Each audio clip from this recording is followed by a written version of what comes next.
Good morning student. आज से हम लोग बोर्ड हाई स्कूल की प्रिपरेशन स्टार्ट करते हैं। और यहाँ जगह से हम लोग क्या करेंगे, जितना भी हमारा मैथ्स का सिलेबस है उसको हम लोग कवर करेंगे। और ये काम हम लोग डेली बेसिस पे करेंगे, क्योंकि हमें अगर हमारे अंदर पंक्चुअलिटी रहेगी तभी हम लोग अपना सिलेबस को टाइमली और अच्छी प्रैक्टिस के साथ कवर कर सकते हैं, है ना। तो आज हम लोग ये हमारी क्लास जो है ये इंट्रोडक्शन की क्लास है, इंट्रोडक्टरी क्लास है, जिसमें हम लोग सिर्फ और सिर्फ सिलेबस के बारे में डिस्कस करेंगे कि हमारे पास हाई स्कूल में क्या सिलेबस आ रहा है हमारे एग्ज़ाम में, बोर्ड एग्ज़ाम में, है ना। उसी के अकॉर्डिंग क्या करेंगे, हम लोग वन बाय वन अपनी क्लासेस को आगे बढ़ाते रहेंगे। ओके, चलिए तो हम लोग शुरू करते हैं अपनी क्लासेस को। आज हम लोग डिस्कस करेंगे सिलेबस, है ना।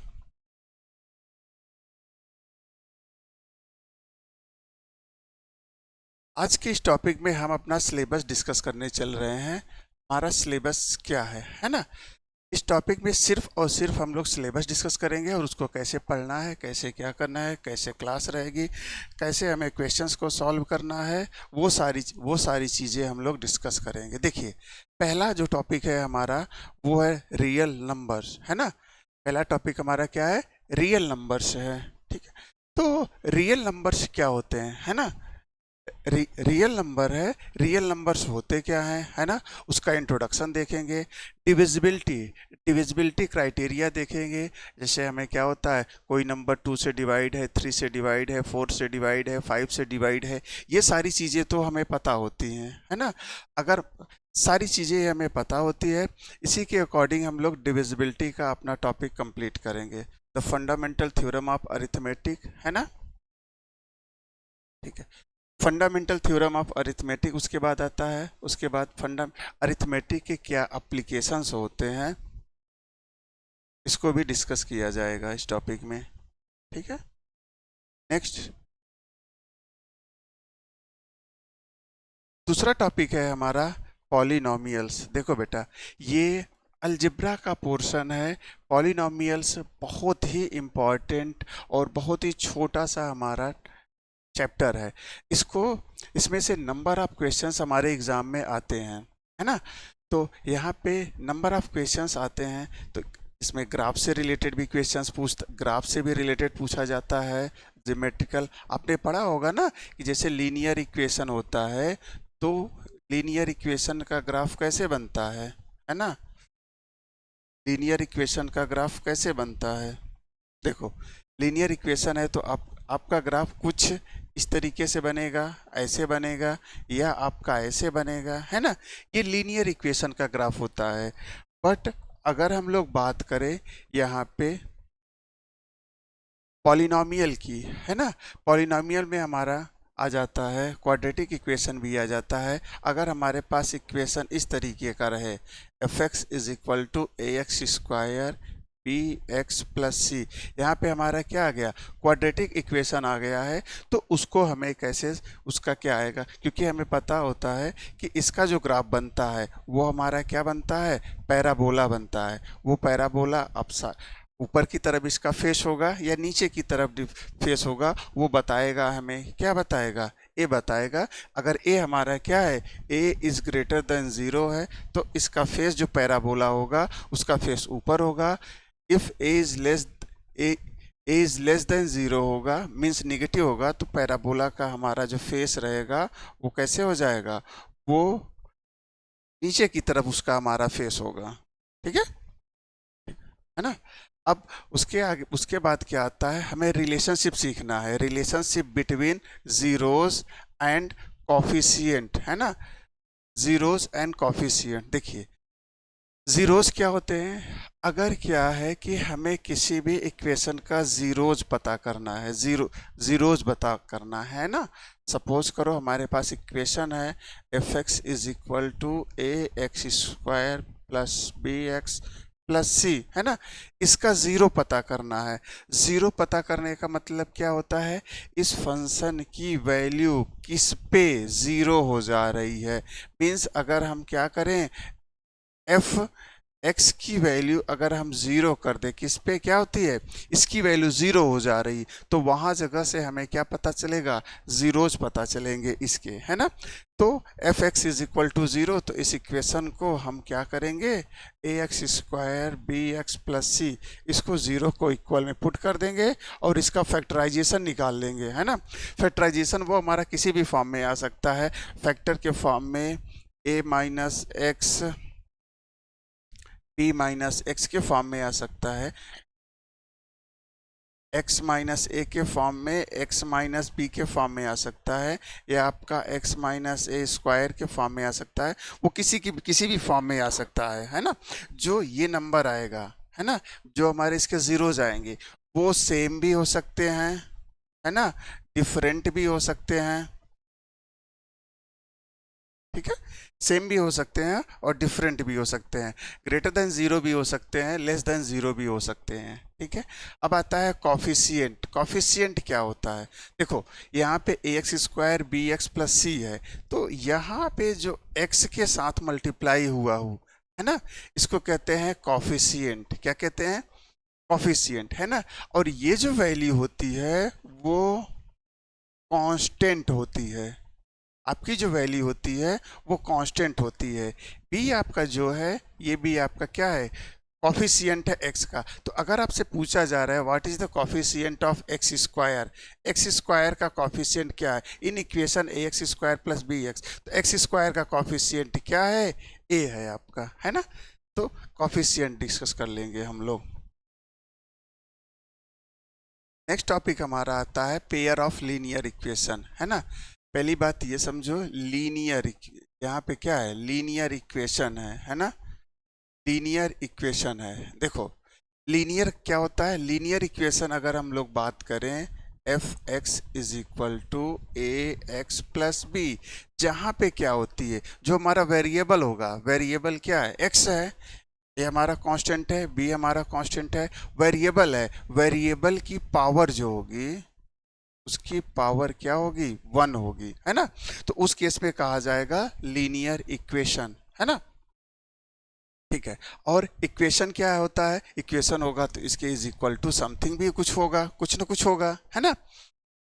यही इक्वेशन और एक्सप्रेशन में डिफरेंस होता है, क्योंकि एक्सप्रेशन हमारे जो भी कंडीशन दी होती है उसके अकॉर्डिंग सिर्फ हम लोग लिख देते हैं, लेकिन इसमें क्या होता है, इज इक्वल टू में भी कुछ ना कुछ रहता है, ओके। तो हाँ, linear equation in two variable रहेगा।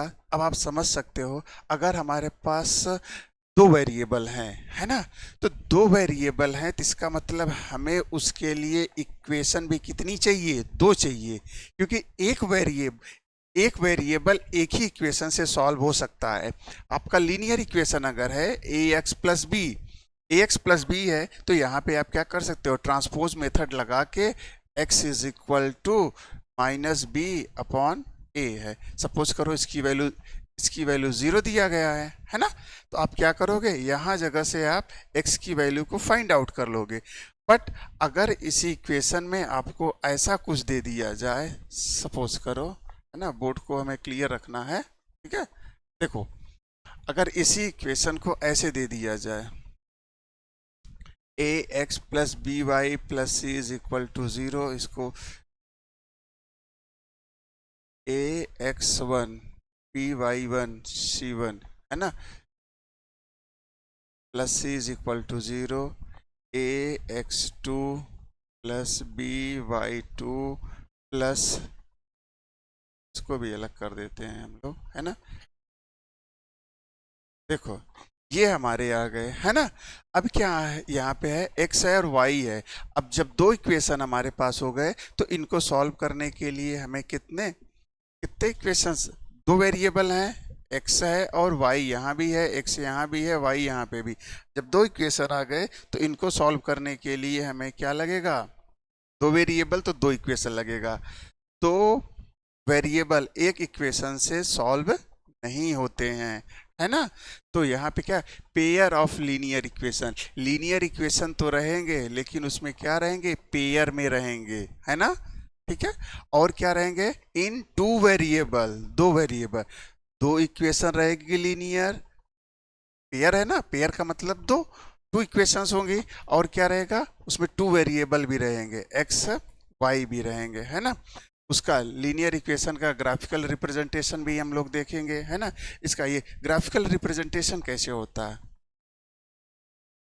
X X complement Y, Y complement. अब देखो, अगर मैं बात करूं इसकी a1 x1 plus b1 y1 plus c1, है ना, ये हमारा एक इक्वेशन हो गया। तो ये हो सकता है ऐसे इसका ग्राफ बन जाए, है ना, ये हमारा क्या है, पहला है। दूसरा ऐसे हो सकता है, तो किसी पॉइंट पे ये मिलते हैं, वो हमारा क्या पॉइंट होता है, सोल्यूशन होता है ना, वो पॉइंट हमारा क्या होता है, सोल्यूशन हो जाता है। ठीक, चलिए इसका अलजेब्रिक मेथड सीखेंगे हम लोग, है ना। कंडीशन फॉर, हाँ, कंडीशन फॉर कंसिस्टेंसी, कंसिस्टेंसी का इसका सीखेंगे। मीन्स अगर कोई कंसिस्टेंस है, इनकंसिस्टेंस है, हम क्या करेंगे, a1 by a2 is equal to b1 by b2 is equal to c1 by c2, है ना। ये चीज हम लोग क्या करेंगे, और ये आया कहाँ है, ये सारे के सारे कॉफिशिएंट ही हैं, a1 a2 a3। तो इसमें से ये इसके इक्वल होगा, तीनों इक्वल होंगे, a1 upon a2 is not equal to b1 upon b2 is equal to c1 upon c2, है ना। तो डिफरेंट टाइप की प्रॉपर्टीज आएंगे, उसमें कंसिस्टेंसी और इनकंसिस्टेंसी हम लोग डिस्कस करेंगे, है ना। ठीक है, उसके बाद हमारे पास as you know word problem आ जाता है, वर्ड प्रॉब्लम को डिस्कस कर लेंगे हम लोग। नेक्स्ट आता है क्वाड्रेटिक इक्वेशन, है ना। क्वाड्रेटिक इक्वेशन क्या होता है, देखो आपने क्या किया है, लीनियर इक्वेशन पढ़ा है। लीनियर इक्वेशन क्या होता है, लीनियर इक्वेशन आपका होता है ए एक्स प्लस बी, है ना, ये आपका लीनियर इक्वेशन हो गया, ए एक्स प्लस बी आपका ये लीनियर इक्वेशन हो गया। अगर ये क्या हो गया, लीनियर हो गया, है ना, क्या हो गया, ये लीनियर हो गया। अब यही इक्वेशन अगर इस फॉर्म में लिखा रहे, A X square plus B X plus C, है ना, तो यहां पे ये होगा, इसी को कहेंगे क्वाड्रेटिक इक्वेशन। इसको क्या कहा जाता है, quadratic equation. Quadratic equation means variable की पावर 2, है ना। क्यूबिक इक्वेशन कहा जाएगा अगर यही एक्सप्रेशन क्या हो जाए, A X cube plus B X square plus C X plus D, है ना। अगर पावर 3 आ जाए तो क्या हो जाएगा, आपका क्यूबिक हो जाएगा। बाई क्वाड्रेटिक क्या हो जाएगा, अगर पावर 4 हो जाए, है ना। ये सारी चीजें हम लोग इसमें देखेंगे, ठीक है। फैक्टराइजेशन मेथड इसको सॉल्व करने का क्या होता है ना। हाँ, श्रीधराचार मेथड, श्रीधराचार मेथड आप जानते ही हो, जिस टर्म का फैक्टराइजेशन क्या होता है, आसानी से नहीं हो पाता है जिस इक्वेशन का, उसको श्रीधराचार मेथड हम लोग लगाते हैं। श्रीधराचार क्या होता है, alpha beta is equal to minus B plus minus under root B square minus 4ac upon 2a, है ना। ये हमारा क्या होता है, श्रीधराचार मेथड होता है। Minus B plus minus under root B square minus 4ac upon 2a, है ना। अब यहाँ पे क्या है, आप देख रहे हो ना, ये quadratic equation A X square plus B X plus C, यहाँ a है, ये a है आपका, यहाँ पे b है, ये b है आपका, है ना, और c भी यही का है। तो ये जो कॉफिशिएंट है a b c, इन्हीं को लेके श्रीधराचार मेथड लगाया जाता है, ठीक है। नेक्स्ट टॉपिक हमारा आता है, हाँ ठीक है, अरिथमेटिक प्रोग्रेशन। अरिथमेटिक प्रोग्रेशन क्या होता है, अरिथमेटिक प्रोग्रेशन में बेटा हम लोग क्या करते हैं, अरिथमेटिक प्रोग्रेशन में मान लीजिए कि कोई सीरीज है ना, कोई नंबर दिया गया है 2 4 6 8 10। तो ये क्या है, हर दूसरा नंबर पहले नंबर से, है ना, क्या है, हर दूसरा नंबर पहले नंबर से जब दूसरे नंबर से पहला नंबर सब्ट्रैक्ट करेंगे तो क्या आएगा, 2 आएगा। यहाँ इसको करेंगे 2 आएगा, इसको करेंगे जंप तो 2 आएगा, यहाँ से इसको जंप करेंगे तो 2 आएगा। हर प्रीवियस नंबर अपने आगे वाले नंबर से क्या हो रहा है, 2 कम हो रहा है। दैट मीन्स इनके बीच में जो कॉमन डिफरेंस, कॉमन हर किसी में जो डिफरेंस आ रहा है उसी को कॉमन डिफरेंस कहते हैं। तो हर किसी का कॉमन डिफरेंस कितना आ रहा है, 2 आ रहा है ना। तो ये क्या बना रहे हैं, एक सीरीज बना रहे हैं, क्योंकि इसमें एडिशन हो रहा है। हर आगे वाले टर्म में पीछे वाले टर्म में आगे वाले टर्म पाने के लिए उसमें कुछ ना कुछ ऐड किया जा रहा है। ये प्रोसेस सिर्फ एडिशन के लिए नहीं होता है, ऐड भी किया जा सकता है और सब्ट्रैक्ट भी किया जा सकता है। दोनों के दोनों ही चीजें हो सकती हैं, है ना। ठीक है, तो यहाँ जगह से अरिथमेटिकल प्रोग्रेशन हम लोग देखेंगे। उसके बाद क्या आएंगे, selection of term in AP, है ना। आपने फार्मूला पढ़ा होगा, Tn is equal to A plus N minus 1 into D. पढ़ा है कि नहीं पढ़ा है, चलिए ये होता है, इसको क्या कहते हैं, nth टर्म कहते हैं, है ना। अब ये है, अब इसमें से कह रहा है कि इसका 20th टर्म बताओ, है ना। तो 20th क्या टर्म होगा, देखो a की वैल्यू क्या है, यहाँ पे 2 है, n की वैल्यू 20th पूछ रहा है हमसे टर्म, है ना। और d की वैल्यू क्या है, कॉमन डिफरेंस 2 आया है। तो Tn is equal to a plus N minus 1 into D का फॉर्मूला लगा के हमारा ये क्या हो जाएगा, सम आ जाएगा, है ना। अब हमसे कहा जाता है कि अब आप फाइंड आउट करो, सम निकालो। क्या निकालो, सम। सम का मतलब क्या होता है, एडिशन निकालना है ना, एडिशन निकालना है। अब एडिशन किसका निकालना है, अगर आपको ऐसा कुछ दे दिया 1 प्लस 2 प्लस 3 प्लस 4 ऐसे ऐसे करके 10 तक के दिया। अब क्या कहा गया, find the sum of first 10 natural numbers, है ना। क्या होते हैं, find the sum of 10 natural number. अब इनका हमें सम बताना है, तो सम क्या करेंगे हम, एपी से, ये है ना इसका short form AP, arithmetic progression. तो हम एपी से इसका सम निकाल के फाइंड आउट करेंगे। समझ में आ गया, एस एन, ये वाला फॉर्मूले से हम लोग इसको डिस्कस करेंगे। 2a plus N minus 1 into, इस वाले फॉर्मूले से हम लोग इसका सम डिस्कस करेंगे। ठीक है, अगला चैप्टर हमारा क्या होगा, अगला चैप्टर होगा कोऑर्डिनेट ज्योमेट्री, है ना। जैसा कि कोऑर्डिनेट ज्योमेट्री आ रहा है ना, आप कोऑर्डिनेट ज्योमेट्री समझ ही गए हो कि इसमें क्या हो रहा है, इसमें हमें कोऑर्डिनेट्स में डिस्कस करना है। कोऑर्डिनेट्स जानते हो ना, ये x कॉम्प्लीमेंट y कॉम्प्लीमेंट, है ना। ठीक है, इधर x की वैल्यू पॉजिटिव होती है, इधर निगेटिव होती है, इधर y की वैल्यू पॉजिटिव होती है। ये हमारा ओरिजिन होता है, इसके कोऑर्डिनेट क्या होते हैं, 0,0 होते हैं ना, ओरिजिन कहा जाता है। ठीक है, तो इस पूरे को क्या कहते हैं, कार्टेशियन प्लेन कहते हैं, है ना। चलिए, तो जिस चीज को हम लोग क्या करेंगे, कार्टेशियन प्लेन से डिस्कस करेंगे, उसके वो सारी चीजें हमारी क्या आ जाएंगी, कोऑर्डिनेट ज्योमेट्री के थ्रू हम लोग डिस्कस कर लेंगे। यहाँ पे क्या आता है, डिस्टेंस बिटवीन 2 पॉइंट्स, है ना। अब 2 पॉइंट्स है, देखो डिस्टेंस बिटवीन 2 पॉइंट्स, 2 पॉइंट्स हमने ले लिया। यहाँ पे सपोज करो A है और यहाँ पे हमारा पॉइंट क्या है, B है ना। अब इनके बीच में हमें डिस्टेंस फाइंड आउट करनी है ना। जब डिस्टेंस फाइंड आउट करनी है इनके बीच में, तो हम क्या करेंगे, इनको मिला देंगे, है ना। ठीक है, ए और बी को क्या किया, मिला दिया। जब 2 पॉइंट को मिला दिया तो बेटा क्या बन जाएगा, लाइन। क्या बनेगी, लाइन, है ना। तो हमें क्या निकालना है, दोनों पॉइंट को मिला लिया गया तो लाइन बन गया। अब इनके बीच की डिस्टेंस के लिए हमारे पास डिस्टेंस फार्मूला होता है।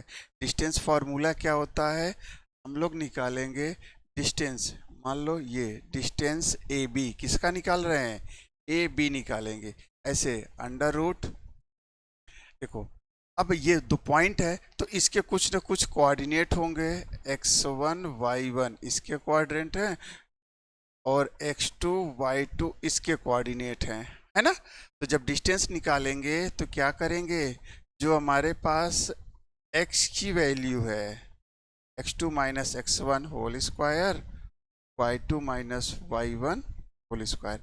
इस फॉर्मूले से हम लोग डिस्टेंस फॉर्मूला निकालेंगे, है ना।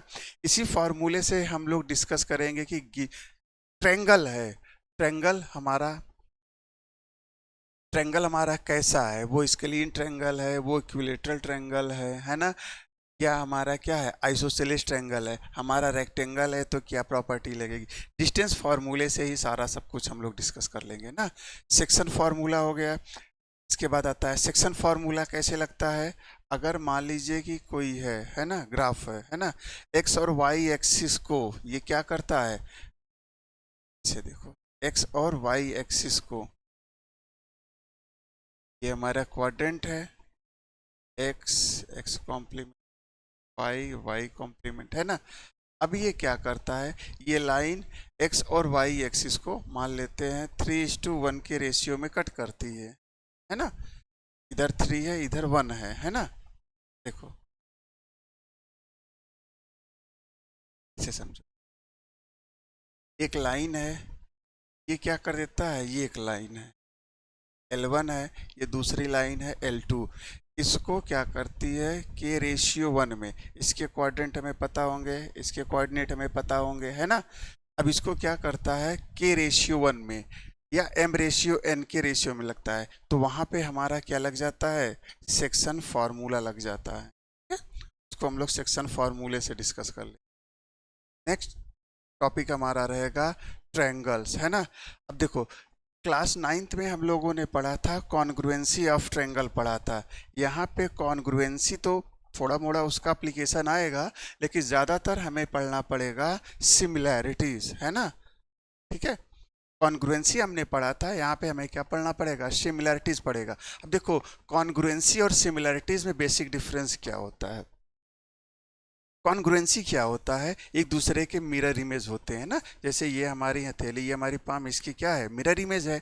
तो कॉन्ग्रुएंसी क्या होती है, एक दूसरे की मिरर इमेज हो जाती है। लेकिन सिमिलैरिटीज की बात करें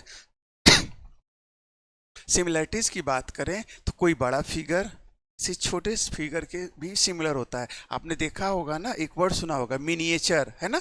तो किसी बड़े स्ट्रक्चर का कोई छोटा सा अगर पोर्शन हो जाता है, मतलब सेम उसी जैसा उसका छोटा सा, जैसे ताजमहल है, आप जाते हो देखते हो ना स्टेशन के बाहर या वहीं जगह से ना, अच्छी अच्छी दुकानों पे क्या होता है, वहाँ पे बिकता रहता है ना छोटा सा स्टोन का सेम ताजमहल की रेप्लिका बना के उसी के जैसा।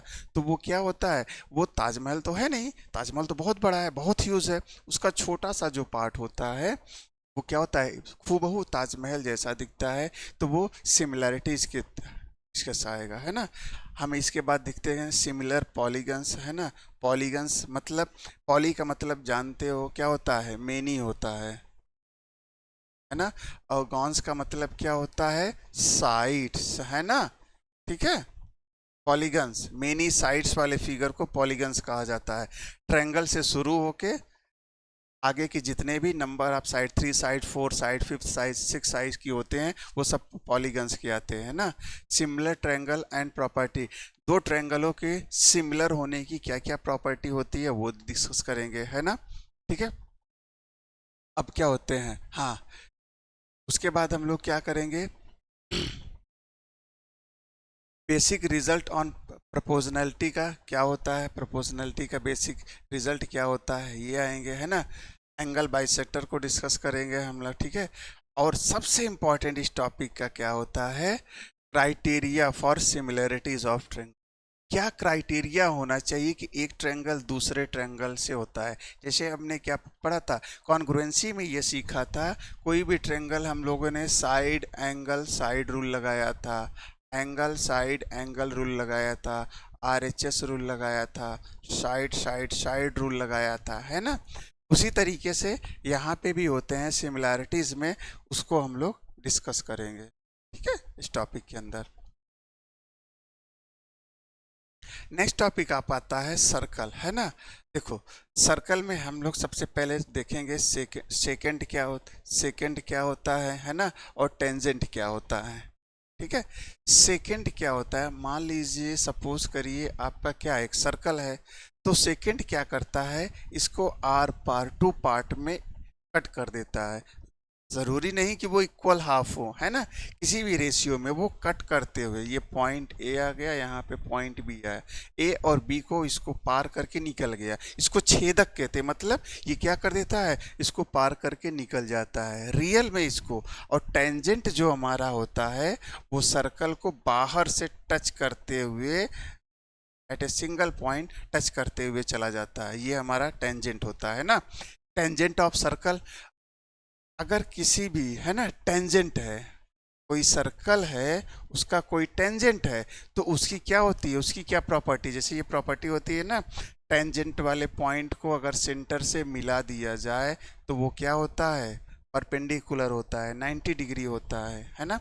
अगर एक पॉइंट से टेंजेंट ड्रॉ किए जा रहे हैं, है ना, तो ये दोनों टेंजेंट क्या होते हैं, अगर पी ए है पी बी है तो P A is equal to P B होते हैं ना। इस टाइप की जो प्रॉपर्टीज हैं, properties of tangent to a circle, इसमें डिस्कस करते हैं, है ना। Tangent from a point on circle, ये मैंने बता दिया। तीसरा वाला पॉइंट, ये चीज़ें इसमें डिस्कस करी जाएंगी इस टॉपिक में। नेक्स्ट टॉपिक आप आता है ट्रिग्नोमेट्री रेशियो, है ना। बच्चे क्या करते हैं, इसका ट्रिग्नोमेट्री का नाम सुनते ही डर जाते हैं, है ना। डरना नहीं है ना। बेसिकली आप फर्स्ट टाइम पढ़ रहे हो इसको, लेकिन इसको डरना नहीं है, कि जितना देखने में खतरनाक लगता है उतना खतरनाक है नहीं, है ना। एकदम बहुत ही बढ़िया इंटरेस्टिंग तरीके से इसको समझाया जाएगा और आपको बहुत ही बढ़िया समझ में आएगा, है ना। आपने ये जो देखा हुआ है ना, साइन, है ना, कॉस, टेन, है ना, ठीक है, ये सारी चीज़ें आपको आएंगी यहाँ जगह से। ट्रिग्नोमेट्री रेशियोज, है ना, क्या होता है, साइन ए की वैल्यू क्या होती है, परपेंडिकुलर अपॉन हाइपोटेन्यूज होता है, ये सब इसमें डिस्कस किया जाएगा। रिलेशनशिप बिटवीन ट्रिग्नोमेट्री रेशियोज, क्या रिलेशन होता है, और आइडेंटिटी आपने पढ़ी होगी, है ना, sine square A plus cos square A is equal to 1, है ना। ये कैसे आया और यही होता है, इसको सब हम लोग इस टॉपिक में डिस्कस करेंगे। Trigonometry ratios of some specific angle के लिए क्या होता है, हाँ, इसमें 0 डिग्री के लिए, 30 डिग्री के लिए, 45 डिग्री के लिए, 60 डिग्री के लिए एंड 90 डिग्री के लिए क्या होता है, इसको हम लोग इस टॉपिक में डिस्कस कर लेंगे। नेक्स्ट आता है ट्रिग्नोमेट्रिक आइडेंटिटीज, है ना। ट्रिग्नोमेट्री आइडेंटिटीज को हम लोग यहाँ पे, ठीक है, कैसे, अभी मैंने जो बताया ना, A X square plus B X plus C, sorry, अभी मैंने sine square A plus cos square A is equal to 1, इस टाइप की जो आइडेंटिटीज हैं वो हम इसको डिस्कस करेंगे, है ना। वैल्यू के टर्म से, values of trigonometric ratios in terms of value, है ना। वैल्यू के, साइन 0 डिग्री की वैल्यू क्या होती है, साइन 30 डिग्री की वैल्यू क्या होती है, साइन 45 डिग्री की वैल्यू क्या होती है, वो सब कुछ हम लोग इस टॉपिक में डिस्कस करेंगे। अब ये क्या होता है, हाइट एंड डिस्टेंस ट्रिग्नोमेट्री के एप्लीकेशन पे बेस्ड होता है ना।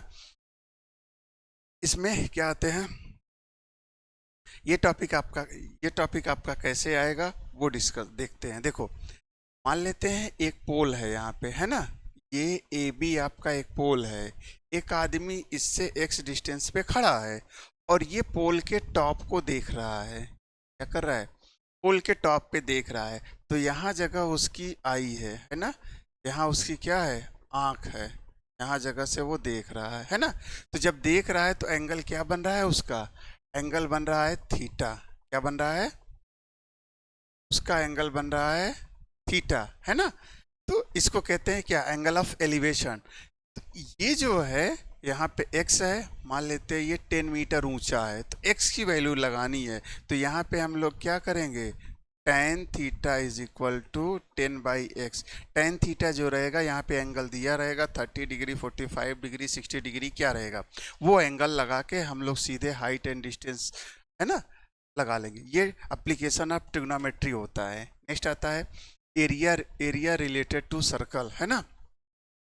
देखिए, एरिया रिलेटेड टू सर्कल, यहाँ पे पेरीमीटर एंड एरिया क्या होता है, पेरीमीटर आप जानते हो सर्कल का क्या होता है, 2 पाई आर, और इसका एरिया क्या होता है, पाई आर स्क्वायर। इसी पे बेस्ड, है ना, ठीक है। हाँ, इसी पे बेस्ड हमें क्या निकालना पड़ेगा, एरिया निकालना है। यहाँ हम इसमें से एक कदम और आगे बढ़ जाते हैं। यहाँ क्या बढ़ जाते हैं, यहाँ पे हमारा एक सर्कल होता है, ये इसका सेंटर है। सेंटर से अगर हमने क्या करा, दो रेडियस खींची है ना, ये हमारी क्या हो गई, R1। चलो R1 नहीं, दोनों की दोनों क्या होंगी, सेम होगी, क्योंकि सर्कल दोनों एक ही है ना, है ना। ये रेडियस हमारा R होगा, है ना। ठीक है। अब क्या करना है, अब ये समझ लो कि ऐसा है कि एक पिज्ज़ा है, उसमें हमने क्या किया, उसकी स्लाइसेस बनाई 4, है ना। देखो 1 2 3 4, 1 2 3 4। तो इसको क्या कहते हैं, ये आपका एक क्वाड्रेंट बना। क्वाड्रेंट का मतलब क्या होता है, किसी भी ऑब्जेक्ट से उसका 1/4, उसको क्वाड्रेंट कहते हैं। ये हमारा क्वाड्रेंट बना। अब इसका एरिया हमें निकालना है, एरिया और पेरीमीटर निकालना है। अब ये बताओ सर्कल का एरिया क्या होता है, पाई आर स्क्वायर होता है। इसने ये एंगल सेंटर पे क्या बनाए, थीटा बनाए, तो बस हमें क्या कर देना है, थीटा अपॉन 360 डिग्री देना है ना। थीटा यहाँ पे क्या होती है, इसकी न्यूमेरिक वैल्यू लेना है। न्यूमेरिक वैल्यू लेके ये हमारा सॉल्व हो जाएगा, है ना। ऐसे ही इसका पेरीमीटर क्या होता है, पेरीमीटर होता है 2 पाई आर, है ना। यहाँ पे हम लोग ए बी की लेंथ निकालेंगे, क्योंकि हमारी ये सीधी लेंथ नहीं है, सर्कुलर लेंथ है। तो 2 पाई आर थीटा अपॉन 360 डिग्री, है ना। इससे से निकालेंगे एरिया रिलेटेड टू सर्कल से, कहते हैं सरफेस एरिया एंड वॉल्यूम। यहाँ पे हमारा ये टॉपिक आ जाएगा किससे रिलेटेड, है ना। देखिए क्यूब, क्यूबॉइड, सिलेंडर, ये 3D का है। इसको हम लोग सरफेस एरिया डिस्कस करेंगे, curve surface area, lateral surface area, है ना। और कॉम्बिनेशन का, सपोज करो कि क्या है, आपके पास एक सिलेंडर बना हुआ है, सिलेंडर के ऊपर क्या आ गया, एक कोन आ गया, है ना। इसका एरिया क्या होगा, इसी को कहते हैं कॉम्बिनेशन ऑफ सॉलिड, है ना। इसको हम लोग इसमें डिस्कस करेंगे। अगला टॉपिक आपका आता है, ये लास्ट टॉपिक होता है स्टैटिक्स, है ना। अब क्या आते हैं, ग्रुप डेटा, ग्रुप फ्रीक्वेंसी, ये निकालना होता है ना। मोड, मीडियन, मीन निकालना होता है। मेरिट्स एंड डिमेरिट्स ऑफ, इसको डिस्कस करेंगे। मोड क्या होता है, हाईएस्ट आउटकम किसी भी जो हम लोग एक्सपेरिमेंट करते हैं, जो हम लोगों के आउटकम दिए होते हैं, उसमें सबसे मैक्सिमम जो आउटकम होता है उसको मोड कहते हैं, है ना। ठीक है। इसमें मीडियन भी डिस्कस करेंगे, मीन भी डिस्कस करेंगे हम लोग, है ना। ठीक, सारा कुछ स्टैटिक्स के थ्रू आता है। ये बहुत ही आसान, बहुत ही छोटा सा टॉपिक है, और स्कोरिंग है ना। इसके बाद प्रोबेबिलिटी भी आता है, प्रोबेबिलिटी भी आता है। तो वो हमारे पास बहुत ज़्यादा है नहीं, हमारे पास क्या है, कार्ड्स का है और डाइस का है ना। ठीक है। बस ये रहा हमारा टॉपिक। अब इन टॉपिकों को क्या करेंगे हम लोग डेली बेसिस पे, है ना। या तो उसको वन शॉट में, या तो बहुत बड़ा टॉपिक हो गया, क्योंकि हमें सारा का सारा सिलेबस कवर करना है और विद इन टाइम करना है। हम इसको क्या करेंगे, अब डेली बेसिस पे मॉर्निंग में इन क्लासेस को हम लोग डिस्कस करेंगे। ओके, चलिए आज के लिए इतना ही है। कल से हम लोग अपनी रेगुलर डेली प्रैक्टिस क्लासेस शुरू करेंगे। Thank you.